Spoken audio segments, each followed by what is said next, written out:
ഈ വരുന്ന ഏപ്രിൽ മാസം 8-ാം തീയതി ഒരു പൂർണ്ണ സൂര്യഗ്രഹണത്തിന് ലോകം വേദിയാവുകയാണെന്നുള്ള വാർത്തകളെല്ലാം ഇപ്പോൾ വന്നുകൊണ്ടിരിക്കുകയാണ്. ഇപ്പോൾ വടക്കേ അമേരിക്കയിലെ രാജ്യങ്ങളിലായിരിക്കും ഈ സൂര്യഗ്രഹണം കൃത്യമായിട്ട് ദൃശ്യമാവുക. ഇന്ത്യ ഉൾപ്പെടെയുള്ള ഏഷ്യൻ രാജ്യങ്ങളിൽ ഈ സൂര്യഗ്രഹണം കാണാൻ സാധിക്കില്ല. ഇത് എപ്പോഴാണ്, എവിടെയൊക്കെ നിന്നാലാണ് കൃത്യമായിട്ട് ഈ സൂര്യഗ്രഹണം കാണാൻ സാധിക്കുന്നത്, ഇങ്ങനെയുള്ള കൃത്യമായ വാർത്തകളെല്ലാം നമ്മുടെ മാധ്യമങ്ങളിൽ വന്നുകൊണ്ടിരിക്കുകയാണ്. എന്നാൽ അതേസമയം ഈ സൂര്യഗ്രഹണവുമായി ബന്ധപ്പെട്ടിട്ട് നമ്മുടെ ഉള്ളിൽ സംശയം ജനിപ്പിക്കുന്ന രീതിയിലുള്ള ചില വാർത്തകളും പല പ്രമുഖ മാധ്യമങ്ങളും പുറത്തുവിടുന്നത് കാണാം. ഈ സൂര്യഗ്രഹണത്തിൻ്റെ സമയത്ത് പുറത്തിറങ്ങാൻ പാടില്ല, ഭക്ഷണം കഴിക്കാൻ പാടില്ല, കുളിക്കാൻ പാടില്ല, ഇങ്ങനെയുള്ള ചില വാർത്തകളും ആളുകൾ മുന്നോട്ട് വെക്കുന്നത് കാണാം. സോ എന്താണ് ഒരു സൂര്യഗ്രഹണം എന്ന് പറയുന്നത്? സൂര്യഗ്രഹണം ഒരു സ്പെഷ്യൽ ഇവൻ്റായി മാറുന്നതിനുള്ള കാരണം എന്താണ്? ഇതിനോടൊപ്പം വരുന്ന ഇത്തരത്തിലുള്ള വാർത്തകളിൽ എന്തെങ്കിലും യാഥാർത്ഥ്യങ്ങളുണ്ടോ? സോ ഇത്തരത്തിലുള്ള കാര്യങ്ങളാണ് ഇന്നത്തെ വീഡിയോയിലൂടെ വിശദീകരിക്കുന്നത്. നമുക്ക് വീഡിയോയിലേക്ക് കടക്കാം. My name is Alex. What I do is explain. Welcome to അലെക്സ്പ്ലെയിൻ.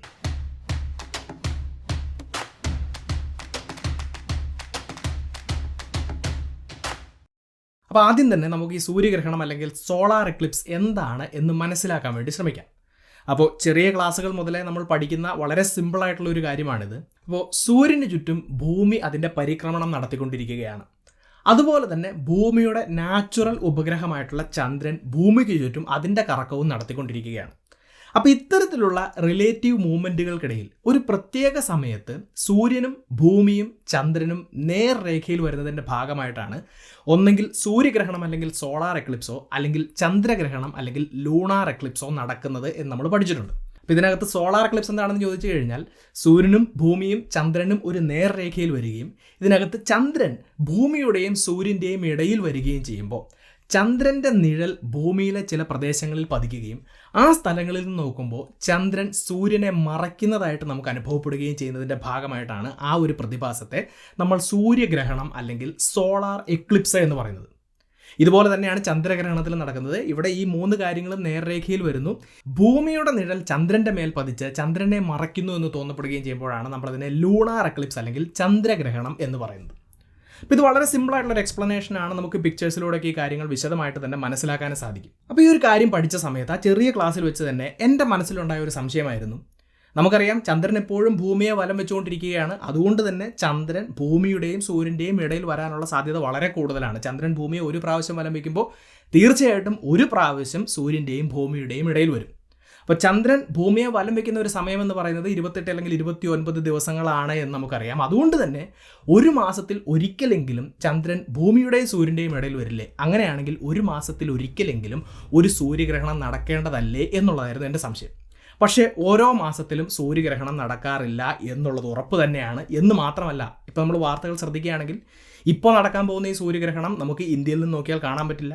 2020 ഇതിന് മുന്നേ ഇന്ത്യയിൽ ഒരു സൂര്യഗ്രഹണം നടന്നത് എന്ന് പറയുന്നു. അടുത്ത സൂര്യഗ്രഹണം നടക്കുന്നത് 2031 പറയുന്നു. സോ ഇത്രയും റെയറായിട്ട് ഈ സൂര്യഗ്രഹണം നടക്കാനുള്ള കാരണം എന്താണ്? അപ്പോൾ ഇതാണ് നമ്മൾ കുറച്ചുകൂടെ ഡീറ്റെയിൽ ആയിട്ട് ഇവിടെ മനസ്സിലാക്കേണ്ടത്.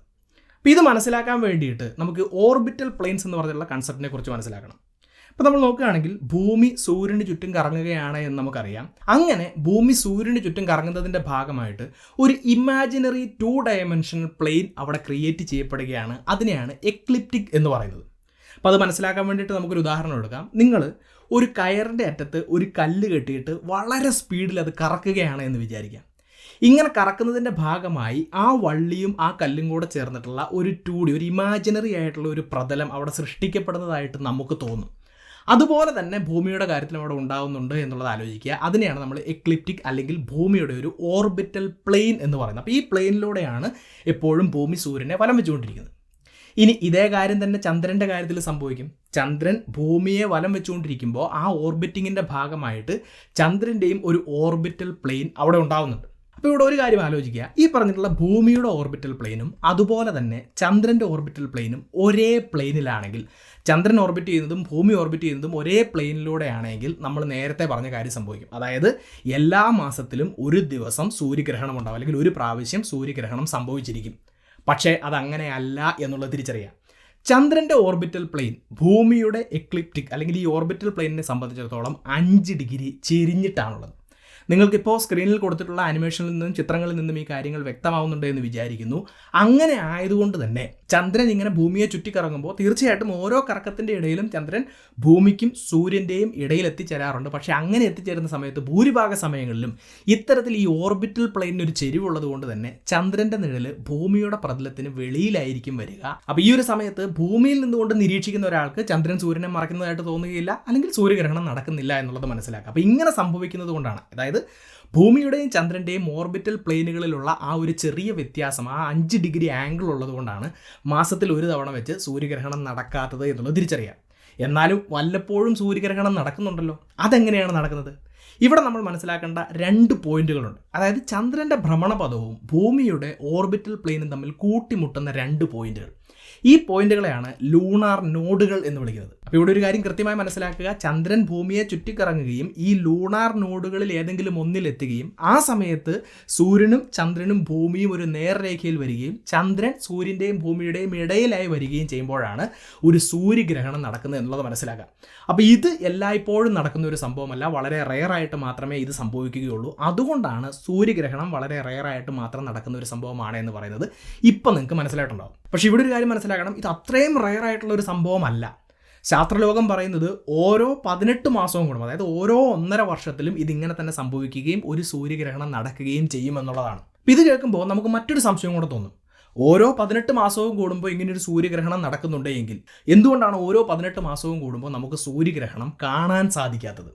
അപ്പോൾ അതെന്തുകൊണ്ടാണെന്ന് മനസ്സിലാക്കാൻ വേണ്ടി ശ്രമിക്കാം. ഞാൻ നേരത്തെ തന്നെ പറഞ്ഞു, ചന്ദ്രൻ സൂര്യൻ്റെയും ഭൂമിയുടെയും ഇടയിൽ വരികയും ചന്ദ്രൻ്റെ നിഴൽ ഭൂമിയിൽ വന്ന് വീഴുകയും ചെയ്യുമ്പോൾ ആ നിഴലിൽ നിന്നുകൊണ്ട് നോക്കുന്ന ഒരാൾക്ക് മാത്രമേ ചന്ദ്രൻ സൂര്യനെ മറയ്ക്കുന്നതായിട്ട് അനുഭവപ്പെടുകയുള്ളൂ. അപ്പോൾ നമ്മുടെ ഭൂമിയുടെ സർഫസ് ഏരിയ വെച്ച് നോക്കുമ്പോൾ ഈ ചന്ദ്രൻ്റെ നിഴൽ എന്ന് പറയുന്നത് വളരെ ചെറുതാണ് എന്ന് കാണാം. ആ ഒരു ചെറിയ നിഴലിൽ നിൽക്കുന്ന ആളുകൾക്ക് മാത്രമേ ഈ സൂര്യഗ്രഹണം കാണാൻ സാധിക്കുകയുള്ളൂ. സോ ഇതുകൊണ്ടാണ് ഓരോ 18 മാസവും കൂടുമ്പോൾ സൂര്യഗ്രഹണം നടക്കുന്നുണ്ടെങ്കിലും ആ സൂര്യഗ്രഹണം കാണാൻ സാധിക്കുന്നത് വളരെ ഒരു ചെറിയ ഏരിയയിൽ മാത്രമാണെന്ന് മനസ്സിലാക്കുക. അതുകൊണ്ടാണ് നമുക്ക് എപ്പോഴും സൂര്യഗ്രഹണത്തെക്കുറിച്ച് അറിയാൻ, അല്ലെങ്കിൽ സൂര്യഗ്രഹണം കാണാൻ സാധിക്കാതിരിക്കുകയും ചെയ്യുന്നത്. ഇനി ഇവിടെ മറ്റൊരു പ്രത്യേകത കൂടിയുണ്ട്. ഈ നിഴൽ ഭൂമിയുടെ ഒരു സ്ഥലത്ത് വന്ന് വീഴണമെങ്കിൽ ഭൂമിയുടെ ആ ഒരു സ്ഥലം സൂര്യൻ്റെ നേരെ തിരിഞ്ഞിരിക്കണം. അതായത് ഈ സൂര്യഗ്രഹണം നടക്കുന്ന സമയത്ത് ഭൂമിയിൽ പകലായിരിക്കുന്ന സ്ഥലങ്ങളിൽ മാത്രമേ സൂര്യഗ്രഹണം കാണാൻ സാധിക്കുകയുള്ളൂ. എന്നാൽ ഈ സൂര്യഗ്രഹണത്തെ കൂടുതൽ റെയറാക്കുന്ന മറ്റൊരു കാര്യം കൂടിയുണ്ട്. അപ്പോൾ നമ്മൾ ഓൾറെഡി ചന്ദ്രൻ്റെ നിഴലിനെ കുറിച്ച് പറഞ്ഞു. ചന്ദ്രൻ്റെ നിഴൽ ഭൂമിയിൽ വന്ന് വീഴുമ്പോൾ ആ നിഴലിന് 2 ഭാഗങ്ങളുണ്ട് എന്ന് മനസ്സിലാക്കുക. പല പിക്ചറുകളിലും നമുക്ക് കാണാൻ സാധിക്കും, വളരെ കോൺസെൻട്രേറ്റഡ് ആയിട്ട് ചെറിയൊരു ഏരിയയിൽ മാത്രം വീഴുന്ന വളരെ ഡാർക്കായിട്ടുള്ള ഒരു നിഴലുണ്ട്. ആ ഒരു റീജിയനെയാണ് നമ്മൾ അംബ്ര എന്ന് പറയുന്നത്. ഇനി അതുപോലെ തന്നെ അത്രയ്ക്കും ഡാർക്ക് അല്ലാത്ത കൂടുതൽ ഏരിയയിലേക്ക് ചെന്ന് വീഴുന്ന മറ്റൊരു നിഴലിനെയും കാണാം. ആ ഒരു ഏരിയയാണ് നമ്മൾ പെനംബ്ര എന്ന് പറയുന്നത്. അപ്പം ഇതിനകത്ത് അംബ്ര എന്ന് പറഞ്ഞിട്ടുള്ള ഈ റീജിയനിൽ നിൽക്കുന്ന ആളുകൾക്ക് മാത്രമേ ചന്ദ്രൻ സൂര്യനെ പൂർണ്ണമായിട്ടും മറയ്ക്കുന്നത് കാണാൻ സാധിക്കുകയുള്ളൂ, അല്ലെങ്കിൽ ഒരു പൂർണ്ണ സൂര്യഗ്രഹണം അല്ലെങ്കിൽ ടോട്ടൽ സോളാർ എക്ലിപ്സ് കാണാൻ സാധിക്കുകയുള്ളൂ. ആ ഒരു ചെറിയ ഏരിയയിൽ മാത്രമേ ഉള്ളൂ എന്നുള്ളത് മനസ്സിലാക്കുക. അതേസമയം പെനംബ്ര റീജിയനിൽ നിൽക്കുന്ന ആളുകൾക്ക് ചന്ദ്രൻ സൂര്യനെ ഭാഗികമായി മറയ്ക്കുന്നത് മാത്രമേ കാണാൻ സാധിക്കുകയുള്ളൂ. അതിനെയാണ് നമ്മൾ ഒരു ഭാഗിക സൂര്യഗ്രഹണം അല്ലെങ്കിൽ പാർഷ്യൽ സോളാർ എക്ലിപ്സ് എന്ന് പറയുന്നത്. സോ ഈ നിഴൽ നമ്മുടെ സ്ഥലത്ത് വന്ന് വീണാൽ മാത്രം പോരാ, ഇതിനകത്തെ അംബ്ര തന്നെ നമ്മുടെ സ്ഥലത്ത് വന്ന് വീണാൽ നമുക്കൊരു ടോട്ടൽ സോളാർ എക്ലിപ്സ് കാണാൻ സാധിക്കുകയുള്ളൂ എന്നുള്ളത് തിരിച്ചറിയാം.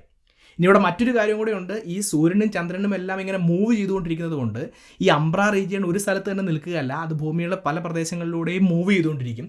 സോ അംബ്ര റീജിയൻ മൂവ് ചെയ്യുന്ന ആ ഒരു പാത്തിനെ നമുക്ക് വരച്ചെടുക്കാൻ സാധിക്കും. ആ ഒരു പാത്തിനെ വിളിക്കുന്ന പേരാണ് പാത്ത് ഓഫ് ടോട്ടാലിറ്റി എന്ന് പറയുന്നത്. കാരണം ആ ഒരു പാത്തിൽ നിൽക്കുന്ന ആളുകൾക്ക് മാത്രമേ ടോട്ടൽ സോളാർ എക്ലിപ്സ് കാണാൻ സാധിക്കുകയുള്ളൂ. അപ്പോൾ ഇത്രയും നേരം പറഞ്ഞതിൽ നിങ്ങൾക്കൊരു കാര്യം മനസ്സിലായിട്ടുണ്ടാവും.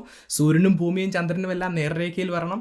ഇത് സംഭവിക്കുമ്പോൾ നമ്മളിരിക്കുന്ന സ്ഥലം സൂര്യന് നേരെ തിരിഞ്ഞിരിക്കണം എന്ന് മാത്രമല്ല, നമ്മളിരിക്കുന്ന ആ ഒരു പ്രദേശം ഈ പാത്ത് ഓഫ് ടോട്ടാലിറ്റിയിൽ എവിടെയെങ്കിലും വരണം. എങ്കിൽ മാത്രമേ നമുക്കൊരു പൂർണ്ണ സൂര്യഗ്രഹണം കാണാൻ സാധിക്കുകയുള്ളൂ. അതുകൊണ്ട് ഈ ഒരു ഇവൻറ്റ് വീണ്ടും റെയറായി മാറുന്നത് കാണാം. ഈ ഒരു ഇവൻറ്റിനെ കുറച്ചും കൂടി റെയറാക്കി മാറ്റുന്ന മറ്റൊരു ഫാക്ടർ കൂടിയുണ്ട്. ഇപ്പോൾ നമ്മൾ ടോട്ടൽ സോളാർ എക്ലിപ്സിനെ കുറിച്ച് പറഞ്ഞു. ഈ ടോട്ടൽ സോളാർ എക്ലിപ്സിൽ തന്നെ 2 തരത്തിലുള്ള എക്ലിപ്സ് ഉണ്ടെന്ന് നമുക്ക് കാണാം. അതെന്തുകൊണ്ടാണെന്ന് ചോദിച്ചു കഴിഞ്ഞാൽ, ഈ ചന്ദ്രൻ ഭൂമിക്ക് ചുറ്റും കറങ്ങുമ്പോൾ അത് കൃത്യമായിട്ടുള്ള ഒരു വൃത്തത്തിലൂടെ അല്ല അത് ഭൂമിക്ക് ചുറ്റും കറങ്ങുന്നത്, ഒരു എലിപ്റ്റിക്കൽ പാത്തിലൂടെയാണ് ഭൂമിയെ ഓർബിറ്റ് ചെയ്യുന്നത് എന്ന് കാണാം. അപ്പോൾ ഒരു എലിപ്റ്റിക്കൽ പാത്തിൻ്റെ പ്രത്യേകത എന്ന് പറയുന്നത്, ഈ ചന്ദ്രൻ ഭൂമിക്ക് കുറച്ചുകൂടെ അടുത്ത് വരുന്ന ഒരു സ്ഥലവുമുണ്ട്, ഭൂമിയിൽ നിന്നും കുറേ അകന്ന് നിൽക്കുന്ന ഒരു സ്ഥലമുണ്ട്. ഭൂമിയിൽ നിന്നും അകന്നു നിൽക്കുന്ന സ്ഥലത്തെ അല്ലെങ്കിൽ ആ ഒരു പോയിന്റിനെയാണ് നമ്മൾ അപ്പോജി എന്ന് പറയുന്നത്. ഭൂമിയോട് അടുത്ത് നിൽക്കുന്ന ഒരു സ്ഥലത്തെ നമ്മൾ പെരിജി എന്നും പറയാറ്. അപ്പോൾ ഈ സോളാർ എക്ലിപ്സ് നടക്കുന്ന സമയത്ത് ചന്ദ്രൻ അപ്പോജിയിലാണെന്ന് വിചാരിക്കുക, ഭൂമിയിൽ നിന്നും കുറച്ച് അകന്നാണ് നിൽക്കുന്നത് എന്ന് വിചാരിക്കുക. ആ ഒരു സമയത്ത് ചന്ദ്രന് സൂര്യനെ പൂർണ്ണമായും മറയ്ക്കാൻ സാധിക്കുകയില്ല. ഈ സൂര്യഗ്രഹണം നടന്നു കഴിയുമ്പോഴും ഈ ചന്ദ്രന്റെ നിഴലിന് മുന്നിൽ നമുക്ക് സൂര്യന്റെ ആ ഒരു ഔട്ടർ പോർഷൻ ഇങ്ങനെ ഒരു വൃത്തത്തിൽ നമുക്ക് നിൽക്കുന്നത് കാണാൻ സാധിക്കും. അതുകൊണ്ട് ഇത്തരത്തിലുള്ള എക്ലിപ്സിനെ നമ്മൾ ആനുലാർ സോളാർ എക്ലിപ്സ് എന്നാണ് വിളിക്കുന്നത്. റിംഗ് ഓഫ് ഫയർ എക്ലിപ്സ് എന്നും ഇതിനെ വിളിക്കാറുണ്ട്. അപ്പോൾ ആ ഒരു സമയത്ത് തീ കൊണ്ടുള്ള ഒരു റിംഗ് ചന്ദ്രന്റെ ചുറ്റും നിൽക്കുന്നത് പോലെ നമുക്ക് കാണാൻ സാധിക്കുന്നതുകൊണ്ടാണ് ഇതിനെ റിംഗ് ഓഫ് ഫയർ എക്ലിപ്സ് എന്ന് വിളിക്കുന്നത്. പക്ഷേ ഇതിന്റെ ഒഫീഷ്യലായിട്ട് പറയുന്നത് ആനുലാർ സോളാർ എക്ലിപ്സ് എന്നാണെന്ന് മനസ്സിലാക്കാം. ഇനി ഇതിന്റെ നേരെ ഓപ്പോസിറ്റ് ആണ് സംഭവിക്കുന്നതല്ലോ. ചന്ദ്രൻ പെരിജി എന്ന് പറഞ്ഞിട്ടുള്ള പോയിന്റിലാണ്, ഭൂമിയോട് ഏറ്റവും അടുത്ത് നിൽക്കുന്ന പോയിന്റിലാണ് നിൽക്കുന്നത്. ആ ഒരു സമയത്താണ് ഈ പറഞ്ഞിട്ടുള്ള സൂര്യഗ്രഹണം സംഭവിക്കുന്നതെങ്കിൽ ആ ഒരു സമയത്ത് ഭൂമിയിൽ നിന്നും ഒബ്സർവ് ചെയ്യുന്ന ഒരാൾക്ക് ചന്ദ്രൻ സൂര്യനെ പൂർണ്ണമായിട്ടും മറയ്ക്കുന്നത് പോലെ തോന്നും. സൂര്യൻ്റെ ഒരു ഭാഗവും നമുക്ക് ചന്ദ്രൻ്റെ വെളിയിൽ കാണാൻ പറ്റില്ല. ആ ചന്ദ്രൻ്റെ വെളിയിൽ നമുക്ക് സൂര്യൻ്റെ കൊറോണ എന്ന് പറഞ്ഞുള്ള ഒരു ഭാഗത്തിൻ്റെ തിളക്കം മാത്രമേ കാണാൻ സാധിക്കുകയുള്ളൂ. ഇതിനെയാണ് നമ്മൾ ശരിക്കും ടോട്ടൽ സോളാർ എക്ലിപ്സ് എന്ന് പറയുന്നത്. അപ്പോൾ ഇത്രയും കേട്ടതിൽ നിന്നും ഒരു കാര്യം നിങ്ങൾക്ക് വ്യക്തമായിട്ടുണ്ടാവും. ഒരുപാട് ഘടകങ്ങൾ ഒന്നിച്ച് വന്നാൽ മാത്രമേ ഭൂമിയിൽ നിൽക്കുന്ന ഒരു മനുഷ്യന് ഒരു ടോട്ടൽ സോളാർ എക്ലിപ്സ് കൃത്യമായി കാണാൻ സാധിക്കുള്ളൂ. എന്തൊക്കെയാണ് ആ ഘടകങ്ങൾ? ചന്ദ്രൻ നേരത്തെ പറഞ്ഞ ലൂണാർ നോഡുകളിലായിരിക്കണം. ആ സമയത്ത് ചന്ദ്രനും ഭൂമിയും സൂര്യനും നേർരേഖയിലായിരിക്കണം. ചന്ദ്രൻ ഭൂമിയുടെയും സൂര്യൻ്റെയും ഇടയിൽ വരണം. ചന്ദ്രൻ്റെ നിഴൽ വന്ന് വീഴുന്ന പാത്ത് ഓഫ് ടോട്ടാലിറ്റി അല്ലെങ്കിൽ അംബ്ര എന്ന് പറഞ്ഞിട്ടുള്ള സ്ഥലത്ത് എവിടെയെങ്കിലും ആയിരിക്കണം നമ്മൾ ഉണ്ടായിരിക്കേണ്ടത്. മാത്രമല്ല ചന്ദ്രൻ ഭൂമിയോട് അടുത്ത് നിൽക്കുന്ന പെരിജി എന്ന് പറഞ്ഞിട്ടുള്ള പോയിന്റിലുമായിരിക്കണം ഉണ്ടായിരിക്കേണ്ടത്. ഇതിനോടെല്ലാം ഒപ്പം ഒരു ക്ലിയർ സ്കൈയുമായിരിക്കണം. കാർമേഘം മൂടി നിൽക്കുന്ന ഒരു ആകാശമാണെങ്കിൽ ഒരു കാരണവശാലും നമുക്ക് ഈ സൂര്യഗ്രഹണം കാണാൻ പറ്റില്ല. ഈ സാഹചര്യങ്ങളെല്ലാം ഒത്തു വന്നാൽ മാത്രമേ ഒരു മനുഷ്യന് ഭൂമിയിൽ നിന്നുകൊണ്ട് ഈ പൂർണ്ണ സൂര്യഗ്രഹണം കാണാൻ സാധിക്കുകയുള്ളൂ. അതുകൊണ്ടാണ് ഇത് വളരെ റെയർ ആയിട്ടുള്ള ഒരു ഇവൻ്റാണ് എന്ന് പറയുന്നത്. അതുകൊണ്ട് തന്നെ കണക്കുകൾ വ്യക്തമാക്കുന്നത് ഭൂമിയിലുള്ള 10,000-ൽ ഒരാൾക്ക് മാത്രമേ അയാളുടെ ജീവിതകാലത്ത് ഈ ടോട്ടൽ സോളാർ എക്ലിപ്സ് കാണാൻ സാധിക്കുകയുള്ളൂ. സോ എന്താണ് ടോട്ടൽ സോളാർ എക്ലിപ്സ് എന്നും അതെന്തുകൊണ്ടാണ് ഇത്രയും റെയർ ആയിട്ടുള്ള ഒരു ഇവൻ്റായി മാറുന്നത് എന്നും ഇത്രയും കേട്ടതിൽ നിന്ന് നിങ്ങൾക്ക് മനസ്സിലായിട്ടുണ്ട് എന്ന് വിശ്വസിക്കുന്നു. ഇനി നമുക്ക് വീഡിയോയുടെ അടുത്ത ഭാഗത്തിലേക്ക് കടക്കാം. ഈ സൂര്യഗ്രഹണവുമായി ബന്ധപ്പെട്ടിട്ട് ഇത്രയധികം അന്ധവിശ്വാസങ്ങളും അതുപോലെ തന്നെ തെറ്റിദ്ധാരണകളൊക്കെ മുന്നോട്ട് വരാനുള്ള കാരണം എന്താണ്? അപ്പോൾ ആദിമ മനുഷ്യൻ്റെ കാലഘട്ടം മുതലേ ഇത്തരം കാര്യങ്ങളുണ്ട് എന്നുള്ളത് മനസ്സിലാക്കുക. എന്തുകൊണ്ടാണെന്ന് ചോദിച്ചു കഴിഞ്ഞാൽ ഈ ആദിമ മനുഷ്യരുടെ ജീവിതം മുന്നോട്ട് പോയിക്കൊണ്ടിരുന്നത് ആകാശത്തിലെ വസ്തുക്കളെ നിരീക്ഷിച്ചുകൊണ്ടാണ്. സൂര്യൻ ഉദിക്കുകയും അസ്തമിക്കുകയും ചെയ്യുന്നു. കൃത്യമായിട്ടുള്ള ഇടവേളകളിൽ സൂര്യൻ ഉദിക്കുകയും അസ്തമിക്കുകയും ചെയ്യുന്നു എന്ന് അവർക്ക് മനസ്സിലാക്കാൻ സാധിച്ചു. അതുപോലെ തന്നെ ചന്ദ്രൻ്റെ കാര്യത്തിൽ കൃത്യം ഇത്ര ദിവസത്തിൻ്റെ ഇടവേളയിൽ ന്യൂ മൂണും ഫുൾ മൂണും ഉണ്ടാവുന്നുണ്ട് എന്ന് അവർക്ക് കൃത്യമായിട്ട് ഒബ്സർവ് ചെയ്യാൻ സാധിച്ചു. ഇനി നക്ഷത്രങ്ങളുടെ കാര്യങ്ങളിലാണെങ്കിലോ ആകാശത്തെ ചില പ്രത്യേക നക്ഷത്ര കൂട്ടങ്ങൾ ഓരോ വർഷവും കൃത്യമായിട്ടുള്ള സമയത്ത് ആകാശത്തിൻ്റെ ഒരു പ്രത്യേക ഭാഗത്ത് പ്രത്യക്ഷപ്പെടുമെന്നും അതിനോടനുബന്ധിച്ചിട്ട് ഋതുക്കൾ എപ്പോഴാണ് വരുന്നത് എന്നൊക്കെ അവർക്ക് കൃത്യമായിട്ട് മനസ്സിലാക്കാൻ സാധിച്ചിരുന്നു. അപ്പോൾ ഈ രീതിയിലാണ് ആദിമ മനുഷ്യൻ്റെ ജീവിതം മുന്നോട്ട് പോയിരുന്നത്. പക്ഷേ ഈ സോളാർ എക്ലിപ്സ്, ഈ സൂര്യഗ്രഹണം അതുപോലെ തന്നെ ചന്ദ്രഗ്രഹണവും എപ്പോൾ വരുമെന്ന് അവർക്ക് പ്രെഡിക്റ്റ് ചെയ്യാനോ ഇത് എന്തുകൊണ്ട് നടക്കുന്നു എന്ന് അവർക്ക് മനസ്സിലാക്കാനോ സാധിക്കുന്നുണ്ടായിരുന്നില്ല. അപ്പോൾ ഇത് വളരെയധികം പേടിപ്പെടുത്തുന്ന ഒരു ഇവൻ്റായിട്ട് ഈ ആദിമ മനുഷ്യൻ്റെ ഉള്ളിലേക്ക് മാറുകയാണ്. ഇപ്പോൾ പഴയ കാലത്തുള്ള പല സംസ്കാരങ്ങൾ നോക്കുകയാണെങ്കിൽ പ്രത്യേക ജീവികൾ വന്ന് സൂര്യനെ വിഴുങ്ങുന്നതായിട്ടാണ് ആളുകൾ വിശ്വസിച്ചിരുന്നത്. ചില സ്ഥലങ്ങളിൽ ഡ്രാഗൺ, ചില സ്ഥലങ്ങളിൽ തവള, ചില സ്ഥലങ്ങളിൽ അണ്ണാൻ, ഇങ്ങനെയുള്ള ജീവികൾ വന്ന് സൂര്യനെ കുറച്ച് നേരത്തേക്ക് വിഴുങ്ങുകയും പിന്നീട് പുറത്തു വിടുകയും ചെയ്യുന്നു എന്നാണ് ആദിമ മനുഷ്യർ വിശ്വസിച്ചിരുന്നത്. മാത്രമല്ല ഇതൊരു പേടിപ്പെടുത്തുന്ന ഇവൻ്റ് ആയിരുന്നു എന്നുള്ളത് മനസ്സിലാക്കുക. അപ്പോൾ ഇത്തരത്തിലുള്ള വിശ്വാസങ്ങൾ നിലനിന്നത് കൊണ്ട് തന്നെ ഈ സൂര്യഗ്രഹണം നടക്കുന്ന സമയം അതുപോലെ തന്നെ ചന്ദ്രഗ്രഹണമൊക്കെ നടക്കുന്ന സമയം വളരെ മോശപ്പെട്ട സമയമാണെന്നുള്ളൊരു വിശ്വാസം ആളുകളുടെ ഉള്ളിലേക്ക് കടന്നു വരികയാണ്. ഇത് വളരെ മോശപ്പെട്ടൊരു സമയമായതുകൊണ്ട്, ദുഷ്ടശക്തികളുടെ സമയമായതുകൊണ്ട് ഇതിനെ ഓവർകം ചെയ്യുന്നതിന് വേണ്ടിയിട്ട് പലതരത്തിലുള്ള ആചാരങ്ങളും വിശ്വാസങ്ങളും അനുഷ്ഠാനങ്ങളും ഒക്കെ ആളുകളുടെ ഇടയിലേക്ക് കടന്നു വന്നതിനുള്ള പല തെളിവുകളും ചരിത്രരേഖകളും നമുക്ക് വ്യക്തമായിട്ടുണ്ട്. പക്ഷേ കുറേ കാലം കഴിഞ്ഞപ്പോൾ ഈ ഒരു സിറ്റുവേഷന് മാറ്റം വരികയാണ്. എന്താണ് സൂര്യഗ്രഹണമെന്ന് നമ്മൾ കൃത്യമായിട്ട് മനസ്സിലാക്കുന്നു എന്ന് മാത്രമല്ല ഇത് എപ്പോൾ നടക്കും, എവിടെ നടക്കും, ആർക്കൊക്കെ പാർഷ്യൽ സൂര്യഗ്രഹണം കാണാൻ പറ്റും, ആർക്കൊക്കെ ടോട്ടൽ സോളാർ എക്ലിപ്സ് കാണാൻ പറ്റും എന്നുള്ള കൃത്യമായ വിവരം 100% ആക്യുറേറ്റ് ആയിട്ട് മുന്നോട്ട് വെക്കാൻ നമ്മുടെ സയൻറ്റിഫിക് കമ്മ്യൂണിറ്റിക്ക് സാധിക്കുമ്പോൾ പോലും പല മനുഷ്യർക്കും ആ ഒരു പഴയ വിശ്വാസത്തിൽ നിന്ന് പുറത്തേക്ക് കടക്കാൻ സാധിക്കുന്നില്ല. പഴയ ആ അന്ധവിശ്വാസങ്ങളിൽ നിന്ന് മുടലെടുത്തിട്ടുള്ള പലതരത്തിലുള്ള തെറ്റിദ്ധാരണകൾ ഇപ്പോഴും ഈ സൂര്യഗ്രഹണത്തിൻ്റെയും ചന്ദ്രഗ്രഹണത്തിൻ്റെയും ഭാഗമായിട്ട് ആളുകൾ മുന്നോട്ട് വെക്കുന്നുണ്ട്. പക്ഷേ ഇവിടെ ഒരു കാര്യം കൂടെ മനസ്സിലാക്കണം. ഈ ആധുനിക കാലഘട്ടത്തിൽ ഇത്തരത്തിലുള്ള തെറ്റിദ്ധാരണകൾ മുന്നോട്ട് വെക്കുമ്പോൾ അതിനെ പിന്താങ്ങുന്നതിന് വേണ്ടിയിട്ട് തെറ്റായിട്ടുള്ള സയൻറ്റിഫിക് വ്യാഖ്യാനങ്ങളും ആളുകൾ മുന്നോട്ട് വെക്കുന്നത് കാണാം. സോ അത്തരത്തിലുള്ള ചില കാര്യങ്ങളെക്കുറിച്ച് കൂടി മനസ്സിലാക്കാൻ വേണ്ടി നമുക്ക് ശ്രമിക്കാം. ഏറ്റവും പ്രധാനമായിട്ട് പറയുന്ന ഒരു കാര്യമാണ് ഈ സൂര്യഗ്രഹണത്തിൻ്റെ സമയത്ത് ആളുകൾ പുറത്തിറങ്ങാൻ പാടില്ല. എസ്പെഷ്യലി ഗർഭിണികളായിട്ടുള്ള സ്ത്രീകളൊന്നും പുറത്തിറങ്ങാൻ പാടില്ല. ഇതിന് പറയുന്ന കാരണം എന്താണെന്ന് ചോദിച്ചു കഴിഞ്ഞാൽ ഈ ഒരു സമയത്ത് സൂര്യനിൽ നിന്നും ചില പ്രത്യേക തരത്തിലുള്ള റേഡിയേഷൻസ് ഭൂമിയിലേക്ക് വരുമെന്നും അത്തരം റേഡിയേഷൻസ് മനുഷ്യന് മോശമാണ് എന്നുമാണ് പറയുന്നത്. പക്ഷേ സയൻറ്റിഫിക് കമ്മ്യൂണിറ്റി പറയുന്നത് യാതൊരു തരത്തിലും ശരിയല്ല. സൂര്യനിൽ നിന്ന് ഒരു സാധാരണ സമയത്ത് വരുന്ന റേഡിയേഷൻസ് മാത്രമേ ഒരു സൂര്യഗ്രഹണത്തിൻ്റെ സമയത്തും ഉണ്ടാവുകയുള്ളൂ. കാരണം ഈ ഈ സൂര്യഗ്രഹണം ഉണ്ടാകുന്നത് ചന്ദ്രൻ സൂര്യൻ്റെയും ഭൂമിയുടെയും ഇടയിലൂടെ പാസ് ചെയ്ത് പോകുന്നു എന്നുള്ള ഒരൊറ്റ കാരണം കൊണ്ടാണ്. അത് മനസ്സിലാക്കാനോ അതിൻ്റെ സമയത്ത് ഒരു പ്രത്യേക റേഡിയേഷൻസ് പുറത്തുവിടാനോ ഒന്നും സൂര്യന് സാധിക്കില്ല. അപ്പോൾ ഒരു സാധാരണ സമയത്തുണ്ടാകുന്ന റേഡിയേഷൻസ് മാത്രമേ ഈ ഒരു സമയത്തും ഉണ്ടാവുകയുള്ളൂ. അത് യാതൊരു തരത്തിലും മനുഷ്യനെയോ മൃഗങ്ങളെയോ ഒന്നും നെഗറ്റീവായിട്ട് ഇമ്പാക്റ്റ് ചെയ്യുകയില്ല എന്നുള്ളതാണ് ശാസ്ത്രലോകം പറയുന്നത്. ഇനി രണ്ടാമത് പറയുന്ന വളരെ പ്രധാനപ്പെട്ട ഒരു കാര്യം, ഈ സൂര്യഗ്രഹണത്തിൻ്റെ സമയത്ത് ഭക്ഷണം കഴിക്കാൻ പാടില്ല എന്നുള്ളതാണ്. ഇതും ഈ റേഡിയേഷൻസുമായി ബന്ധപ്പെട്ടിട്ടാണ് പറയുന്നത്. ചില ഹാംഫുൾ ആയിട്ടുള്ള റേഡിയേഷൻ സൂര്യഗ്രഹണത്തിൻ്റെ സമയത്ത് മുന്നോട്ട് വരുന്നുവെന്നും ഇത്തരം റേഡിയേഷൻസ് നമ്മുടെ ഭക്ഷ്യവസ്തുക്കളെ പോയ്സണാക്കി വിഷമാക്കി മാറ്റുന്നുവെന്നും അത് കഴിച്ചു കഴിഞ്ഞാൽ നമുക്ക് പ്രശ്നങ്ങൾ ഉണ്ടാകുന്നു എന്നുമാണ് പറയുന്നത്. പക്ഷേ ഓൾറെഡി പറഞ്ഞു കഴിഞ്ഞു, ഈ ഒരു സമയത്ത് പ്രത്യേകമായിട്ടുള്ള യാതൊരു റേഡിയേഷനും സൂര്യനിൽ നിന്ന് പുറത്തു വരുന്നില്ല. മാത്രമല്ല ഇവിടെ ശാസ്ത്രലോകം മറ്റൊരു കാര്യം കൂടെ പറയുന്നുണ്ട്.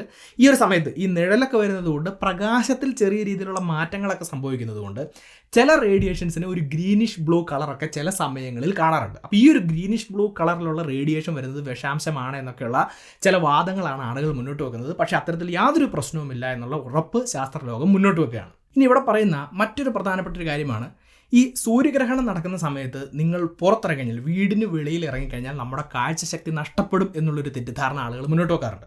അപ്പോൾ ഇത് ഭാഗികമായി ശരിയാണ് എന്നുള്ളത് മനസ്സിലാക്കാം. അതായത് സൂര്യഗ്രഹണം നടക്കുന്ന സമയത്ത് നമ്മൾ വീടിന് പുറത്ത് ഇറങ്ങി എന്നുള്ള ഒരൊറ്റ കാരണം കൊണ്ട് നമ്മുടെ കാഴ്ചശക്തി നഷ്ടപ്പെടില്ല.